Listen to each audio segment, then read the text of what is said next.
Hello and welcome back to another video. In this problem, we're told the relationship between x and y can be written as y is equal to mx, where m is just some constant.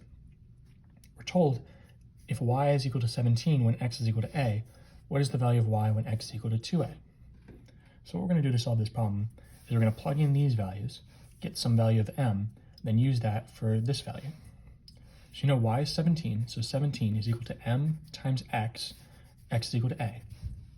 We want to solve for m, so divide both sides by a. These cancel. M is equal to 17 divided by a.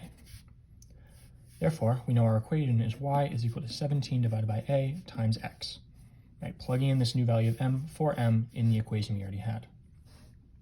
Then we're asked what is the value of y when x is equal to 2a.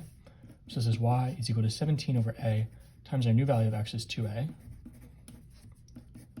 The a's cancel.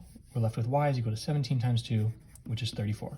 So your final answer is going to be 34. As always, thank you for liking and subscribing, and I'll see you in the next video.